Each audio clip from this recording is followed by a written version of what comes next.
Do you care about turtles? Because if you do, you'll stand up against the atrocity that is Sonic the Hedgehog 3. Probably the most bigoted film that I have seen against the turtle population as a species. I consider it completely unacceptable. I don't know why anyone would take their turtle to see this movie. And if you did, seriously consider your life choices. Now, if you're a human who is committed to watching this movie no matter what I say, well, I'll review it like a human would, okay? I gave my initial pocket review again in the form of a human, not in my turtle form, because my turtle form finds Sonic and his speed incredibly offensive. My pocket review the other day was about how much I raved about the positive aspects of this movie, such as the amazing visuals and animation, Jim Carrey crushing it with his manic energy, absolutely over-the-top role that he does twice in terms of Dr. Robotnik and the grandfather of Dr. Robotnik. I thought Jim Carrey did an amazing job on this. I actually thought that the entire team, Sonic, Knuckles, Tails, were greatly perfectly introduced for this third movie. They were set up well in the second movie. And if you watch the end of that second movie, you were ready for how this movie was going to start. In Sonic the Hedgehog 2, it ends with a post-credit scene where we see Shadow awaken.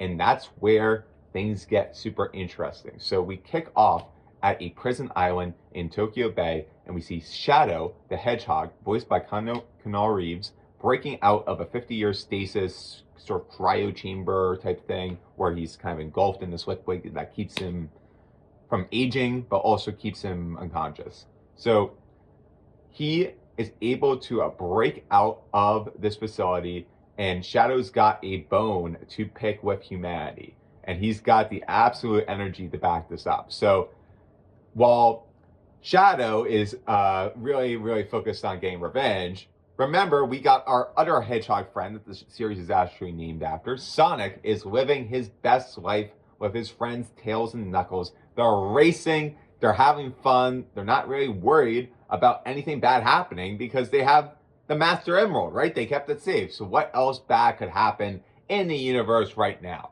Now, you actually find out when gun director Rockwell, played by Kristen Ritter, shows up and she's like, hey, we have a shadow problem. And they send off Team Sonic to Tokyo to deal with this threat. This is where shit gets real. We have Sonic, Tails, and Knuckles facing off against Shadow, and let me tell you, it's not even a close fight. It's an absolute floor mopping by Shadow. We've Sonic completely demoralized. Now, remember, the second movie is about how powerful Knuckles is. Knuckles is the most powerful Echidna, or however you pronounce that animal, in his species. The last of his kind. He kicks Sonic's butt for much of that movie. You also have Tails. Tails in all of his gadgets.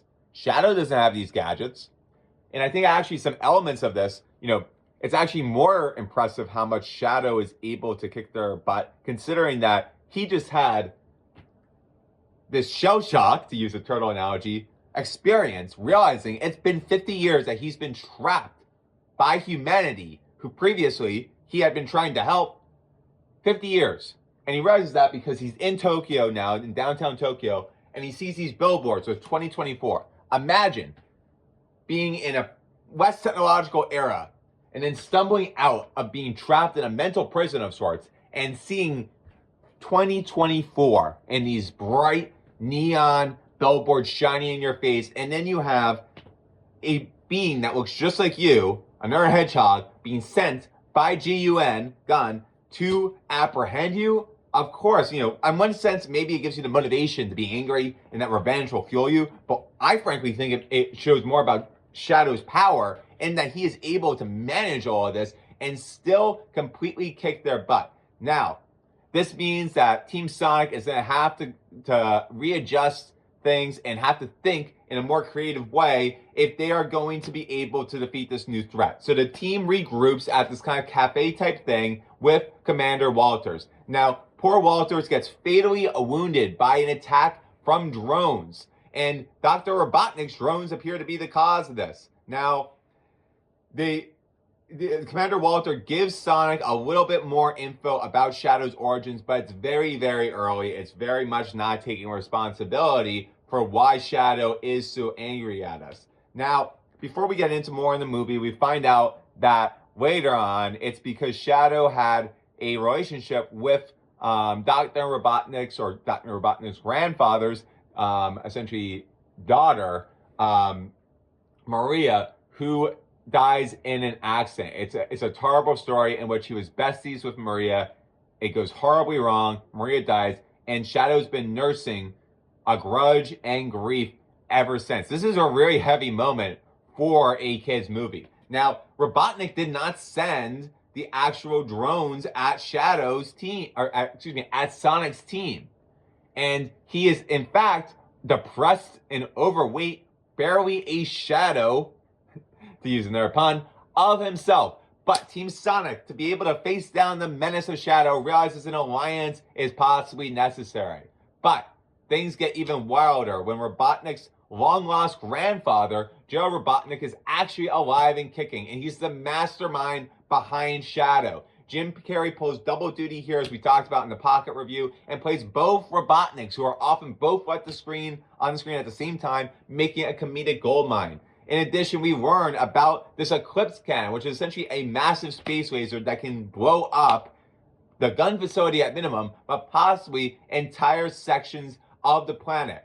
So Team Sonic, along with Robotnik, go on this globe-trotting adventure to try and stop Shadow and Gerald. We're talking a bunch of heists, chases, fights. They even infiltrate the G.U.N headquarters, which leads to a really, really heartbreaking moment in which Shadow severely injures Tom, who, as you guys know, is Sonic's human dad. It's a complete gut punch to this. Now, keep in mind, there's not actually much about Tom in this movie, which I kind of appreciate, and it gives a moment to kind of focus things on Sonic, and this is where Sonic goes completely off the deep end. He's extremely angry, and it makes sense. He's pissed off, and he uses this anger and uses the Master Emerald to go supersonic or gold mode, whatever you want to call it, but he goes supersonic, and Knuckles tries to warn him about the dangers of revenge and rage-fueled growth, or rage-fueled actions and anger-fueled actions, but Sonic is not listening. He just watched his dad essentially get punched into oblivion by Shadow, who had no reason to punch Tom, really. Now, if he had known. Now, it makes sense why Sonic is so angry, and Sonic and Shadow duke it out across the planet and even onto a fight on the moon. Again, this movie has a lot of going on. It's fast-paced. It's really, really, really, really fast. And it's insane visuals as they literally are battling into space. You see, the dramatic type chemtrail, the chemtrail version of it. That's a weird way to describe it. But almost a light trail version of it going into the sky, up towards the moon. And Sonic has the opportunity to end Shadow for good, and Shadow even offers him that chance, but instead, Sonic realizes that revenge is not the answer here. He tries to get through to Shadow, and kind of similar to the second movie, I know, a little bit of a similarity in this part, they end up teaming up to go and stop the Robotniks from destroying the world. So Robotnik, the younger Robotnik realizes that destroying the world would not be a good thing for him. And also the relationship is kind of broken down with the grandfather. So the younger Robotnik and Shadow sacrifice themselves to push the cannon away from Earth. So essentially, it's too late to stop it. This laser thing is going to be going no matter what. And we have Sonic essentially, holding the laser back. And they want to try and move this laser so it's no longer going to end up possibly being a threat to destroying Earth. And unfortunately, that ends up destroying part of the moon as well. Now, as you guys know, if anything is not confirmed with an on-screen death, most likely those characters are going to be back. There's some interesting post-credit scenes as well. I have to remind myself on the post-credit scenes as well. But it's actually a crazy thing. Let me look it up. Because what was the post-credit scene for this?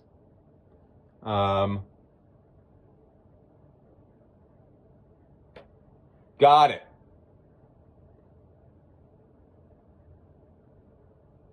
Okay. So most likely, I think they're probably still alive. Now, and remember what the post-credit scene and mid-credit scenes were. They were about the Metal Sonic, the introduction of Metal Sonic. So they're in there a race, Sonic, Tails, Knuckles, and Sonic runs into Metal Sonic. So that is going to be very interesting. I am pumped for Sonic 4. I think you should be too. In addition, I think that why this movie is so great is I think that the movie, its original concept, even though it's a video game, original concept in that sense, I think that gets into actually like good aspects of heroism and bravery, recognizing that it's not about trying to, get accolades for yourself. It's about, trying to do right for others and realizing things are complex.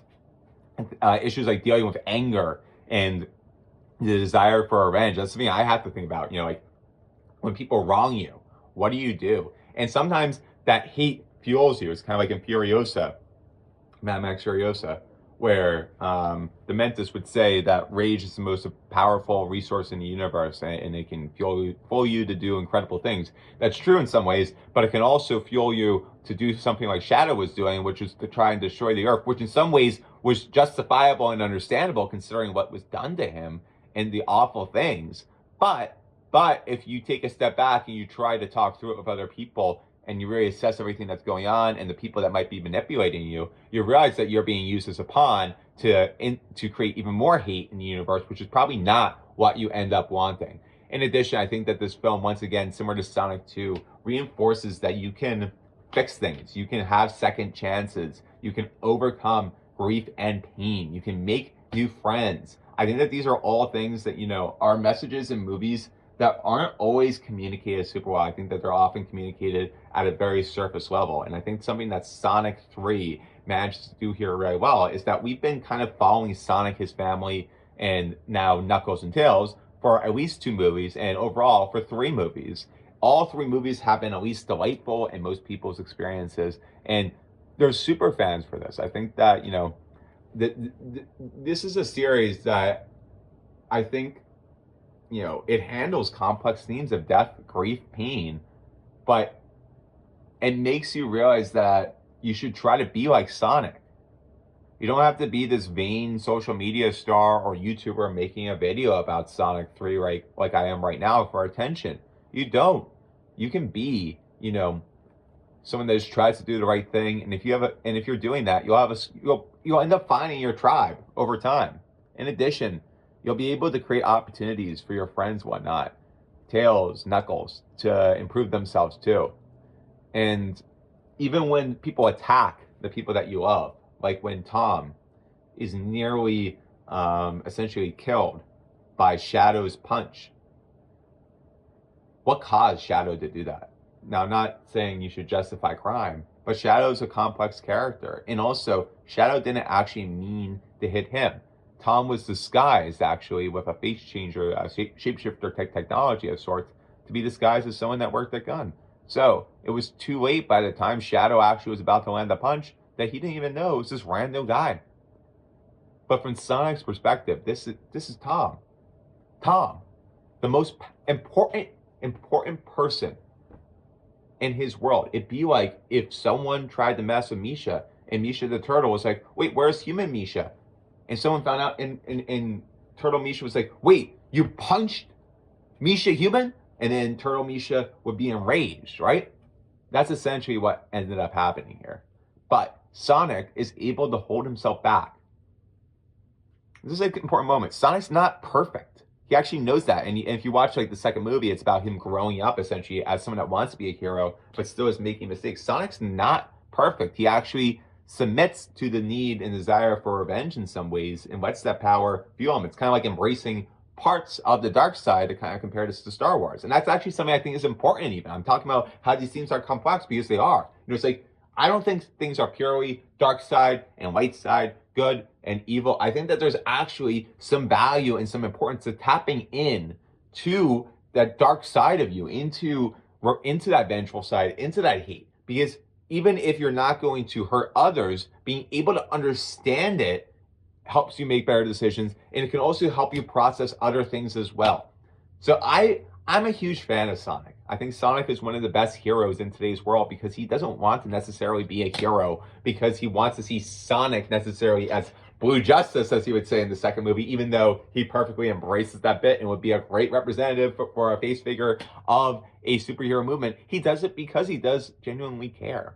And he does want to do good stuff for the world. Anyway, despite the fact that this film is rather bigoted for how much faster the hedgehog population is shown compared to the turtle population, Sonic 3 is probably the best movie I have seen in the animation realm, not to say this year, in the animation realm this year and probably in a while. I would highly recommend you check it out. Anyway, guys, this is Turtle Island Experience TV and movie reviews from X Society. If you like us, you can find more experiences by subscribing on YouTube, Rumble, as well as on X. We are on the @Misha Turtle X account, and we also have @Jimmy Rothschild.